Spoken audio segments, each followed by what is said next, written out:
आज के इस मॉडर्न लाइफ में हमारे सामने बहुत तरह की चुनौतियां आती हैं जो कि हमें तनाव और चिंता में डाल देती हैं। ऐसा हमारे साथ रोजमर्रा देखने को मिलता है और ये जो समस्याएं होती हैं ये ना केवल हमारे शारीरिक रूप से हम पे प्रभाव डालती हैं बल्कि साथ ही साथ मानसिक स्तर पर भी बहुत ज्यादा हमारे लिए स्ट्रेस क्रिएट करती हैं। बहुत सारे ऐसे इश्यूज हो सकते हैं जैसे कि आपके ऑफिस में कुछ टेंशन, आपके घर के कुछ मुद्दे, financial related issues, relationship related issues भी हो सकते हैं और साथ ही साथ बहुत तरह के सोशल प्रेशर्स भी हो सकते हैं जिसकी वजह से बहुत सारे लोग तनाव और चिंता का शिकार होते हैं। तो क्या आपको भी लगता है कि आप जब ऐसी चुनौतियां आप फेस करते हैं तो आप शांत और स्थिर नहीं रह पाते हैं? आज की इस वीडियो के थ्रू हम आपको यही बताएंगे कि आप किस तरीके से किसी भी परेशानी या मुश्किल के समय में शांत और स्थिर रहने की कोशिश कर सकते हैं। तो चलिए आज हम इन्हीं 10 स्ट्रैटेजीज पर बात करते हैं। दोस्तों, ये अब आप सभी जानते हैं कि जीवन में चुनौतियां तो आती ही हैं, लेकिन कभी-कभी ये इतनी अनसर्टेन होती हैं, इतनी अनएक्सपेक्टेड लेवल पे हम हमारे सामने आती हैं कि हम उनका सामना बहुत ही शांत रह के, बहुत ही सेल्फ रिफ्लेक्शन के फेज में जाके नहीं कर पाते हैं। तो जब कोई चुनौती हमारे सामने आती है, तो उसका सामना करने के लिए हमारे पास कुछ स्ट्रैटेजीज होनी चाहिए। और अगर हमें ऐसा नहीं आता है तो हमें ऐसा सीखना चाहिए, क्योंकि आज के टाइम में जहाँ पर इतना हमारे ऊपर प्रेशर है हर तरीके का, जहाँ पर हमारे पास टाइम नहीं है, बहुत ही भागम भाग की हम लाइफ जीते हैं। तो इसमें किस तरीके से अपने आप को शांत बनाए रखें, किस तरीके से अपने परिवार वालों के साथ एक प्रेम के साथ हम रहें, एक अच्छा कम्युनिकेशन हम कर पाए, अपनी बात बच्चे अपने पेरेंट्स को कन्वे कर पाए, तो किस तरीके से हम कर सकते हैं, ये सभी के लिए बहुत जरूरी है। ऐसा नहीं है कि यहाँ पर मैं केवल मैच्योर लोगों की बातें कर रही हूँ, लेकिन बच्चों को, बड़ों को, सभी को इसकी जरूरत है आज के टाइम पे, क्योंकि ये हमारी वेलबींग को इफेक्ट करती है, हमारे काम करने के इफेक्टिवनेस जो होती है, हमारा जो स्पीड होती है उस पर प्रभाव डालती है। अगर हम इसको बहुत ज्यादा स्ट्रेस में ले जाते हैं और उसका रिजॉल्व नहीं कर पाते हैं तो यहाँ पे डिप्रेशन में भी हमको लेके जा सकती है। तो आइए एक एक करके इस पे बात करते हैं कि किस तरीके से हम काम एंड कंपोज बने रह सकते हैं अपनी लाइफ में, जब कोई भी सिचुएशन आती है, कोई चैलेंज आता है, और उनका सामना हम कैसे करें।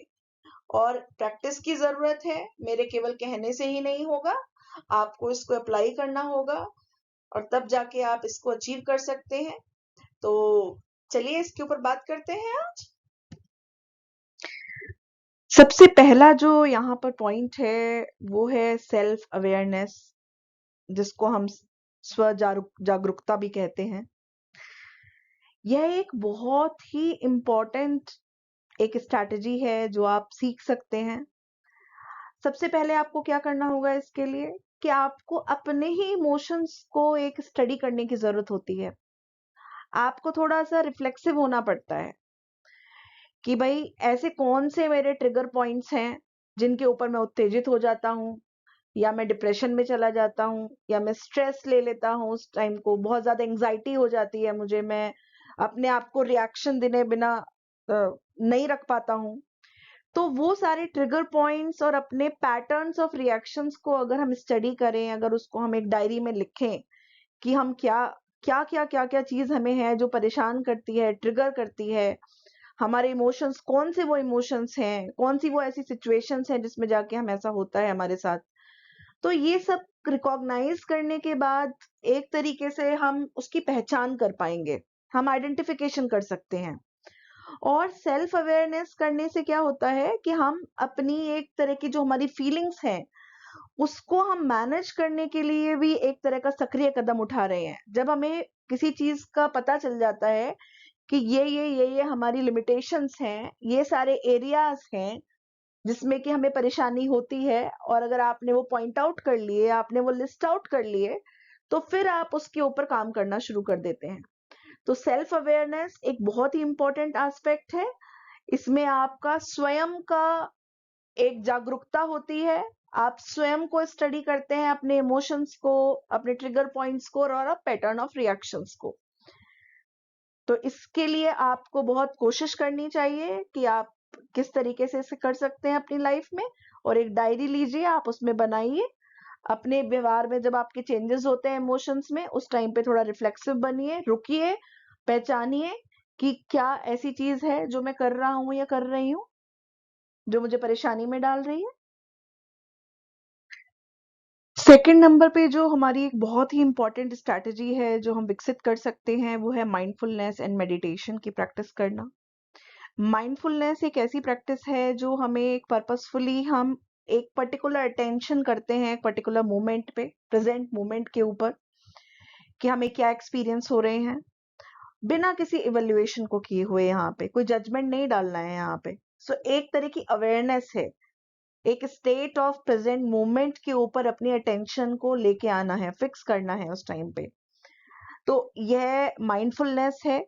और साथ साथ इसको विकसित करने का जो तरीका है वो ध्यान के थ्रू होता है, मेडिटेशन के थ्रू होता है। तो मेडिटेशन जो है वो आपके मन को शांत करता है, आपकी केंद्रित रहने की क्षमता को बढ़ाता है, जिससे कि क्या होगा कि आप जो भी चैलेंजेस हैं उनको आप स्पष्ट तरीके से समझ सकते हैं, और आप उस टाइम पर उसका मुकाबला करने की जो आपकी जो कैपेसिटी होती है वो भी बढ़ जाती है। तो माइंडफुलनेस को पहले आपको समझना है कि माइंडफुलनेस क्या है। माइंडफुलनेस एक स्टेट ऑफ प्रेजेंट मूवमेंट के लिए अवेयरनेस होना, कि इस टाइम पे एट प्रेजेंट क्या एक्सपीरियंस है मेरा, विदाउट एनी जजमेंट। और इसको जो विकसित करने का तरीका है वो बहुत ही प्राचीन समय से इसको बहुत ही बेहतर बताया गया है कि ध्यान करना चाहिए, मेडिटेशन करना चाहिए। तो ये एक ऐसी स्ट्रेटेजी है जिसको आप अपने जीवन में अपनाकर कुछ इस तरह के से अपने जो चैलेंजेस आते हैं उस टाइम पे आप बहुत ही काम एंड कंपोज रहने की कोशिश कर सकते हैं। इस पर्टिकुलर कैपेसिटी को भी आप, एक तरह की स्किल है ये, उसको आप विकसित कर सकते हैं। हर कोई कर सकता है अगर प्रैक्टिस की जाए। निरंतर अभ्यास की इसमें जरूरत होती है, तो निरंतर आपको इसमें करने की जरूरत होती है। तो आई होप ये आप, अगर आप इसको अपने जीवन में अपनाएंगे तो ये आपको बहुत ही अच्छे तरीके से अपनी समस्याओं को समझने में और उनको किस तरीके से टैकल करना है उस टाइम पे, एक बहुत ही प्रोडक्टिव वे में, एक बहुत ही अच्छे तरीके से, जिसमें कि कोई परेशानी दूसरों को ना हो, खुद को ना हो, वो आप कर सकते हैं। जो नेक्स्ट स्ट्रेटेजी है उसको हम डीप ब्रीदिंग एक्सरसाइज बोलते हैं, या हम कहते हैं कि गहरी सांस लेने का जो एक अभ्यास है वो हम किस तरीके से कर सकते हैं। जब कभी भी हम गहरी सांस लेते हैं तो इससे क्या होता है, आपके जो शरीर में आने वाली जो ऑक्सीजन है वो पूरी तरीके से कार्बन डाइऑक्साइड से उसको बदलने का एक मौका मिलता है। आपकी जो दिल की जो धड़कन है उसको धीमा करने में हेल्प करती है, आपका ब्लड प्रेशर जो है उसको कम करना या स्टेबल करने में हेल्प करती है, और साथ ही साथ जो आपके साथ टेंशन हो रही है उसको भी कम करने में इसके बहुत ही बेनिफिट्स दिखाए गए हैं। और ये बहुत सारे रिसर्च इसको दिखाते हैं कि गहरी सांस का जो लेने का अनुभव है वो कितना आरामदायक है, कितना वो वहां पर चुनौतीपूर्ण किसी समस्या का जब हम सामना करते हैं तब वो कितना बेनिफिशियल होता है। तो जब भी कोई चैलेंजेस हम फेस करते हैं तो आप उस टाइम पे गहरी सांस लें, स्लो ब्रीद लें, और साथ ही साथ इससे क्या होगा कि जो अ, आपका जो बॉडी रिलैक्सेशन रिस्पॉन्स है ये उसको एक्टिवेट कर देता है, और आपके नर्वस सिस्टम को भी काम कर देता है, शांत कर देता है। तो गहरी सांस लेने का आपको अभ्यास करना चाहिए, जिससे कि आप जब गहरी सांस लेते हैं अपने पेट में, जब आपके सांस जो आपके फेफड़ों में जाती है, आप पेट फुलाते हैं, तो यह आपके रिलैक्सेशन को वहां पर प्रमोट करता है, और जो आपकी एंजाइटी का लेवल है और जो आपका जो स्ट्रेस का लेवल है उसको कम करने में आपकी बहुत हेल्प करता है। इसलिए गहरी सांस लेना एक बहुत ही इंपॉर्टेंट स्ट्रैटेजी है, और आप जब भी कोई चैलेंज होता है, कोई स्ट्रेसफुल सिचुएशन आती है, उस टाइम पर आप इसकी प्रैक्टिस कर सकते हैं। जस्ट आपको माइंडफुलनेस को एक्टिवेट करना है, अपने एक्सपीरियंस को समझना है कि अब मैं टेंशन में आ रहा हूं, मेरे इमोशंस एक्टिवेट हो रहे हैं। Then you start breathing, deep breathing exercise you can start. तो गहरी सांस लेना एक बहुत ही अच्छी स्ट्रैटेजी है, प्लीज आप इसे अपना के देखें, बहुत ही बेनिफिट है इसका। जो नेक्स्ट यहाँ पर स्किल है जो आप अचीव कर सकते हैं वो है पॉजिटिव सेल्फ टॉक। एक अपने आप से ही एक तरीके से पॉजिटिव बातचीत करना, सकारात्मक तरीके से बातचीत करना। और पॉजिटिव सेल्फ टॉक जो होती है वो एक पर्सन को बहुत ही एनकरेज करने में उसे हेल्प कर सकती है, उसे मोटिवेट कर सकती है, ऑप्टिमिस्टिक बना सकती है। ये एक तरह की कोपिंग स्ट्रैटेजी भी हो सकती है जब कोई हमें स्ट्रेस होता है, तो कि किस तरीके से जब एक पर्सन के सामने चैलेंजेस आ रहे हैं तो उसको कैसे कोप अप करना है वहां पे उस सिचुएशन में। तो आप इसको एक पॉजिटिव सेल्फ टॉक स्ट्रैटेजी को अपना सकते हैं अपनी लाइफ में। और साथ ही साथ ये नकारात्मक बातचीत जो है उसको, जो आप बात आपके मन में ख्याल आ रहे हैं, एक्सपीरियंसेस आते हैं, नेगेटिव एक्सपीरियंसेस ज्यादा आते हैं पॉजिटिव के बजाय, तो उस टाइम पे जब आप पॉजिटिव सेल्फ टॉक करते हैं तो आप उन नेगेटिव फीलिंग्स को पॉजिटिव फीलिंग्स से चेंज कर सकते हैं। उसका ये एक तरीका आपको बताती है। और आप अपने आप को जब भी कभी ऐसी स्ट्रेसफुल सिचुएशन आती है, चैलेंजेस आते हैं, तो आप अपने आप को याद दिलाएं कि जो कठिन परिस्थितियां हैं उनको आप संभालने की क्षमता खुद से रखते हैं। साथ ही साथ अपने आप को एनकरेज करिए, अपने आप को अपनी सेल्फ केयर करना होता है, खुद को एनकरेज करना, तो यह आपको उसमें हेल्प करेगी। पॉजिटिव सेल्फ टॉक के बहुत सारे बेनिफिट्स जो हैं वो दिखाए गए हैं रिसर्च में, और आपको उसमें मुझे लगता है कि इसमें इन्वेस्ट करना बहुत जरूरी है, क्योंकि इससे आपकी जो सेल्फ स्टीम है वो बढ़ती है। आप अपने स्ट्रेस को बहुत अच्छे तरीके से मैनेज कर सकते हैं। साथ ही साथ जब आप अपने आप को, सेल्फ एस्टीम आपकी हाई होगी, आप स्ट्रेस को अच्छे तरीके से मैनेज कर पा रहे हैं, तो आप क्या कर रहे हैं, आप अपने आप को एक तरीके से पीसफुलनेस की तरफ ले जा रहे हैं, आप एक मास्टरी गेन कर रहे हैं कि किस तरीके से you are going to control your negative emotions at that particular point of time. तो आपको एंजाइटी में, किसी तरीके के जो आपके बिहेवियरल डिसऑर्डर्स हैं उनसे भी निकलने में हेल्प करती है। और साथ ही आपकी जो बॉडी इमेज है उसमें भी आपको एक तरीके से इम्प्रूव होने में हेल्प होती है, और साथ ही साथ अपनी मानसिक जो आप एक चेतना है उसको भी वापस एक्टिवेट कर सकते हैं। इंटरनल सेल्फ टॉक या फिर पॉजिटिव सेल्फ टॉक के बाद अगर हम बात करें तो हम बात करेंगे पर्सपेक्टिव टेकिंग की, जिसको हम परिप्रेक्ष्य लेन भी बोल सकते हैं हिंदी में। तो यह क्या है बेसिकली, इस टाइम पे आप क्या कर रहे हैं जब कोई चैलेंजेस आपके सामने आपको दिख रहे हैं, एक चैलेंज है या लॉट्स ऑफ मल्टीपल चैलेंजेस आपको दिख रहे हैं वहां पे, तो आप एक कदम पीछे हटिए उस सिचुएशन से, एक ब्रॉडर पर्सपेक्टिव में जाइए। आप उसमें एक नैरो डाउन विजन में मत देखिए कि ये चैलेंज आ गया तो आप उसी में अपने आप को देख रहे हैं और आप जो ब्रॉडर पिक्चर है उसको देख नहीं पा रहे हैं। तो इसमें क्या सजेस्ट किया जाता है कि आप अपने आप को एक कदम थोड़ा पीछे रख के देखें और थोड़ा टाइम दीजिए, जिससे कि एक बेटर अंडरस्टैंडिंग डेवलप हो सके चीजों के बारे में, सिचुएशंस के बारे में। आप एक प्रॉब्लम को दूसरे एंगल्स से भी आपको देखने का मौका मिले, जिससे कि एक बेटर नॉलेज आप डेवलप कर पाएंगे। और आप जब बेटर नॉलेज डेवलप कर पाएंगे तो आप उसका एक जो इवेल्युएशन है वो भी बहुत अच्छे तरीके से आप कर सकते हैं कि भाई ये रियली में कोई एक वरी है या मैं ऐसे ही इस टाइम पे इतना ज्यादा चैलेंज ले रही हूँ या ले रहा हूँ। तो जब हम बिगर पिक्चर को देखते हैं तो हम एक तरीके से क्या कर रहे हैं, हम उसका एक लॉन्ग टर्म इम्प्लीकेशंस देख रहे हैं वहां पे। तो आप उन सिचुएशन में अपने आप को पूछिए कि इस ये जो चैलेंजेस हैं या जो इस सिचुएशन में मैं कोई रिएक्शन करूंगा इसका ब्रॉडर इम्प्लीकेशन क्या होगा फ्यूचर में जाके। तो ये जो शिफ्ट इन पर्सपेक्टिव है कि अभी मैं थोड़ा सा जो अपना दृष्टिकोण है उसमें जो परिवर्तन करना है, वो आपको हेल्प करेगा थोड़ा सा कंपोज रहने में और एक रेशनल डिसीजन लेने में भी। और अगर आप रेशनल डिसीजन ले पाएंगे तो डेफिनेटली आप अपनी पीस को भी वहां पर अचीव कर सकते हैं। एक तरह का मेंटल बैलेंस आप वहां पे कर पाएंगे, आप हार्मनी वहां पे अचीव कर सकते हैं। और जो आप स्वयं हैं और जो आपके आसपास के व्यक्ति हैं जिनके साथ आप इंटरेक्ट करते हैं या जिनके साथ आप काम करते हैं या घर में रहते हैं, उनके बीच में भी आप एक बैलेंस वहाँ पे देखने को आपको मिलेगा अपने व्यवहार में, एक संयमित व्यवहार अचीव करने की वजह से। तो ये एक बहुत ही इम्पोर्टेंट स्ट्रैटेजी है। इसमें टाइम लगेगा, definitely you have to learn, you have to give efforts to learn it. लेकिन अगर जब आप इसको एक्टिवेट कर पाएंगे तो आपको इसका बेनिफिट जरूर देखने को मिलेगा। जो 6 नंबर का एक इम्पॉर्टेंट पॉइंट है जो मैं आपके अटेंशन में लेके आना चाहती हूँ, वो है प्रॉब्लम सॉल्विंग अप्रोच या समस्या समाधान दृष्टिकोण को अपनाना। तो जब भी कोई चुनौतियां हमारे सामने आती हैं तो एकदम घबराने के बजाय हमें एक प्रॉब्लम सॉल्विंग अप्रोच को अपनाना चाहिए, अडॉप्ट करना चाहिए।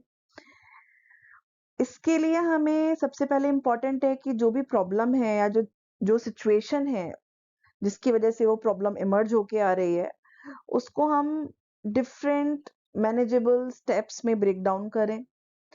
और प्रॉब्लम को सबसे पहले हम खुद से ही डिफाइन करने की कोशिश करें कि प्रॉब्लम एक्चुअली क्या है। फिर हम उसकी पॉसिबल कॉजेज को ढूंढने की कोशिश करें कि क्या क्या आइडेंटिफिकेशन आप कर सकते हैं कि क्या क्या इसके रीजंस हो सकते हैं, कारण है इसके। फिर आप उस प्रॉब्लम को प्लीज ब्रेनस्टॉर्म करने की कोशिश करें। आप उसके ऊपर दूसरों की राय भी ले सकते हैं अगर आपको दूसरों की जरूरत लगती है कि आप स्वयं समस्या का समाधान नहीं कर पा रहे हैं। फिर आप उसमें से एक जो नेक्स्ट स्टेप ये होगा कि आप उसमें से एक बेस्ट पॉसिबल ऑप्शन को ढूंढें। और फिर जो भी बेस्ट पॉसिबल ऑप्शन आपने ढूंढा है उसके बेसिस पर एक आप इम्प्लीमेंटेशन प्लान बनाइए। आप पैनिक मत होइए उस सिचुएशन में, और फिर आप उसको लागू करिए, उस प्लान को मॉनिटर करिए, देखिए कि क्या ऐसा करने से उस समस्या का समाधान होता है या नहीं होता है। तो बेसिकली ब्रेक डाउन करना सिचुएशन को एक बहुत ही इम्पोर्टेंट एस्पेक्ट है कि आप डिफरेंट डिफरेंट एस्पेक्ट्स में जो मैंने आपसे डिस्कस किया आप उसमें करें। और ऐसा अप्रोच अपनाने से क्या करेंगे कि एक तरीके से आपका एम्पावरमेंट होगा, और जो आपकी हेल्पलेसनेस या जो एक पैनिक की सिचुएशन में आप चले जाते हैं उसको रिड्यूस करने में बहुत हेल्प होगा। तो किसी भी समस्या में पैनिक होने के बजाय just try to focus on how to solve this problem. ये आप अप्लाई करेंगे तो आपको इसका बेनिफिट देखने को मिलेगा, दूसरों की भी आप हेल्प ले सकते हैं इसमें। So this I want to discuss with you. जो 7वीं स्ट्रैटेजी मैं आपसे डिस्कस करना चाहूंगी वो बहुत ही इंपॉर्टेंट है, जिसको हम समय प्रबंधन कहते हैं या टाइम मैनेजमेंट भी बोला जाता है इसको। टाइम मैनेजमेंट को प्रॉपर तरीके से करना एक बहुत ही हमारे स्ट्रेस लेवल को रिड्यूस कर सकता है। तो इसके लिए सबसे इम्पोर्टेंट है कि अपनी टास्क को आप प्रायोरिटाइज करिए, अपने गोल्स को आप रियलिस्टिक रखिए और एक शेड्यूल बनाइए जिससे कि आपको ब्रेक्स मिल सकें, आप थोड़ा रिलैक्सेशन भी कर सकें और साथ में अपने गोल्स को सही तरीके से अचीव भी कर सकें। जो बेनिफिट्स होते हैं टाइम मैनेजमेंट को करने के वो यह है कि एक तरीके से आपको ग्रेटर क्लैरिटी होती है कि आपको क्या करना है, एक आप क्या कैसे करना है, ग्रेटर कैपेबिलिटी भी आप उसमें वहां पे आ जाते हैं। और जब आप इन दोनों चीजों को अचीव कर सकते हैं तो आप ग्रेटर कॉन्फिडेंस की तरफ वहां पे चले जाते हैं। तो एक बहुत ही वेल स्ट्रक्चर्ड प्लान को रखना और उसके ऊपर अपने सेंसेस को एक कंट्रोल रखना कि मुझे ये इस पर्टिकुलर टाइम में ये टास्क को कंप्लीट करना है, इसको अचीव करना है। पूरे कंप्लीट टास्क को ना देखते हुए काम को छोटे छोटे छोटे छोटे सिंपल सिंपल टास्क में बताइए। एक पूरे दिन को भी आप डिफरेंट डिफरेंट टास्क में डिवाइड कर सकते हैं, अपना शेड्यूल बना सकते हैं जिसमें से कि आप अपना पर्सनल टाइम भी सेल्फ केयर के लिए निकाल सकते हैं। और ये आपको क्या होगा कि बहुत ज्यादा जब आप घबरा जाते हैं मल्टीट्यूड ऑफ प्रॉब्लम्स को देख के, उसमें से ये आपको निकालने में हेल्प करेगा। तो टाइम मैनेजमेंट एक बहुत इंपॉर्टेंट एस्पेक्ट है और आपको पता है कि टाइम किसी के लिए नहीं रुकता। तो डेफिनेटली एक शेड्यूल बनाना, एक ब्रेक डाउन करना तो आपको आज के टाइम में आना ही चाहिए। तो इस स्किल को अगर आप अचीव करते हैं तो आप बेटर प्रोस्पेक्ट देख सकते हैं, आप अपना जो काम एंड कंपोज रह सकते हैं किसी भी चैलेंजिंग सिचुएशन में। और ये हर जगह आपका एप्लीकेबल है, आपके घर में, आपके ऑफिस में, आपके स्कूल में, तो हर चीज के लिए, एग्जाम प्रिपरेशन में। So it is very important strategy जो कि हर किसी को इसको करना चाहिए और इसका एक हैबिट बनाना चाहिए और इसको अप्लाई करना चाहिए डेली लाइफ में। जो नेक्स्ट 8th स्ट्रैटेजी है दैट इज सीक सपोर्ट, कि आप सहारा ढूंढें। बहुत बार दोस्तों ऐसा होता है कि हम अपने आप से किसी समस्या का समाधान नहीं कर पाते हैं और हम बहुत ज्यादा स्ट्रेसफुल सिचुएशन में चले जाते हैं। तो ऐसी परिस्थिति अगर आपके सामने कभी आती है, तो आप प्लीज़, मैं आपसे रिक्वेस्ट करती हूँ कि अपनी समस्या को अपने किसी भरोसेमंद दोस्त, किसी फैमिली के किसी मेंबर के साथ, या कोई ऐसा कोई मेंटर हो जिसको आप अपनी बात बताना चाहें, जिसको आप बहुत ही वैल्यूएबल मानते हैं, जिसके एडवाइस को, तो बिल्कुल भी ऐसा करने में ना हिचकिचाएँ और आप उनसे जाके अपनी समस्या का शेयर करिए। आप अपनी जब फीलिंग्स को, अपनी एंग्जाइटीज़ को आप शेयर करते हैं, तो एक तरह का आप क्या कर रहे हैं ऐसा करके? आप एक तरह का भावनात्मक सहारा ले रहे हैं, और ऐसा करने से आपको क्या हो रहा है कि जो आप जिस चीज़ में, जिस तरह का दृष्टिकोण, जिस तरह का परसेप्शन आपका बना हुआ है, उससे भी निकल कर एक नया दृष्टिकोण में आप वहाँ पे एंटर कर सकते हैं। तो आप इसके साथ-साथ बहुत ही मूल्यवान सलाह भी आप इसमें आपको मिल सकती है, एक तरह का दर्शन आप प्राप्त कर सकते हैं। तो ये सब क्या कर रहा है? ये सब आपको एक तरीके से एक नेविगेट करने की हेल्प कर रहा है। आपको सिचुएशन में से निकलना नहीं आ रहा है, you are finding out the ways of seeking support, कि आप किस तरीके से कामली वहां से निकल पाए। तो जब आपको लग रहा है कि सिचुएशन खुद से हैंडल नहीं हो रही है, सेल्फ डायलॉग से काम नहीं चल रहा है वहां पे, तो आप वहां पर प्लीज किसी ऐसे व्यक्ति से मिलिए जो कि बहुत भरोसेमंद हो, जो आपकी बातों का जजमेंट ना करे, जिस पे आपको भरोसा हो, और आप इस परिस्थिति से बाहर निकल सकते हैं। और ये एक बहुत ही वैल्यूएबल स्ट्रैटेजी है, इसमें बिल्कुल भी ना घबराएं। स्ट्रेस की सिचुएशन जब आती है, या कोई बहुत ही चैलेंजिंग सिचुएशन जब आती है जिसमें हम डिप्रेस फील करते हैं, या हम बहुत ज़्यादा पैनिक हो जाते हैं, तो केवल हम मेंटल एस्पेक्ट्स की बात करते हैं। लेकिन यह एक सही बात नहीं है। जब हमें कोई भी चिंता होती है, एंग्जायटी होती है, तो हमें अपने शारीरिक स्वास्थ्य की देखभाल करना भी बहुत ज़रूरी होता है, कि हम किस तरह का फूड खाते हैं, हमारी ईटिंग हैबिट्स क्या हैं, हम एक्सरसाइज कितनी करते हैं, हम इनफ स्लीप ले पा रहे हैं या नहीं ले पा रहे हैं, इन सब का डायरेक्ट इम्पैक्ट हमारी मेंटल हेल्थ से होता है, हमारी मेंटल स्टेट से होता है। तो ये जो सारी प्रैक्टिसेस हैं, जिसमें कि एक्सरसाइज है, एक बैलेंस डाइट का लेना है, इनफ स्लीप लेना है, ये सब प्रैक्टिसेस जो हैं वो आपकी रेजिलियंस को बढ़ाती हैं, आपके मूड को बूस्ट करती हैं, पॉजिटिव मूड में आपको लेके जाती हैं, और साथ ही साथ जो आपकी जो एबिलिटीज हैं जिनसे आप स्ट्रेस को हैंडल करने की कोशिश कर रहे हैं, उसमें भी एक एनहेंसमेंट लेके आती है। तो जो आपकी जो तनाव को संभालने की जो क्षमता है, उसको ये बढ़ाती है। तो हेल्दी लाइफस्टाइल चॉइसेस को अपने जीवन में अपनाना एक बहुत ही इम्पोर्टेंट एस्पेक्ट है। तो इसलिए एक स्वस्थ जीवन शैली का चयन करें, उसको बना के रखें, और साथ ही साथ अपने परिवार के साथ आप यहाँ पर रहें, सब लोगों के साथ मिलकर रहें, अकेले नहीं रहें। ये बहुत ही इम्पोर्टेंट एस्पेक्ट है अम, आपके मानसिक लेवल पे आपको एक शांति देने के लिए, एक स्थिरता बनाए रखने के लिए। तो दोस्तों, अब मैं लास्ट जो एक स्ट्रैटेजी है जो बहुत ही इम्पोर्टेंट है, ये भी practice patience and acceptance of the challenge of the problem. सब्र और स्वीकृति का अभ्यास करना। बहुत बार हमारे साथ जीवन में कुछ ऐसी परिस्थितियां आती हैं जहां पर ऐसी सिचुएशंस आती हैं जिनको हम कंट्रोल नहीं कर सकते हैं, या अगर हमारे साथ कुछ ऐसा हो गया है अनएक्सपेक्टेड जिसको हम चेंज नहीं कर सकते हैं, तो उसमें आपको वहां पर अपने मन में कुछ कल्टीवेट करने की जरूरत होती है। किस चीज के कल्टीवेशन की बात कर रही हूँ मैं, किस चीज के उपजाऊपन की बात कर रही हूँ, कि आपको वहां पर पेशेंस बना के रखना है, और अपने सरकमटेंसेस को आपको एक्सेप्ट करना है। आपको पता होना चाहिए कि ये जो सिचुएशन हमारे साथ आई है, ये आपका बियॉन्ड योर कंट्रोल है, आप इसमें नहीं कर सकते हैं, आपकी परिस्थितियां जो है वो आपके नियंत्रण से बाहर है। तो लेकिन यहाँ पर भी आपको कामनेस को बनाए रखना है, आपको अपनी मेंटल वेलबींग को यहाँ पर बना के रखना है। तो इसके लिए आपको क्या करना है, इसके लिए आपको यहाँ पर जरूरी है कि आप अपने रिएक्शंस को देने के बजाय आपको उनको कंट्रोल करने की जरूरत है, और आपको देखना है कि एक्सटर्नल फैक्टर्स जो हैं उनको आप कंट्रोल नहीं कर सकते हैं, लेकिन आप स्वयं को कंट्रोल कर सकते हैं। तो आपको यहाँ पे माइंडफुलनेस की जरूरत होगी।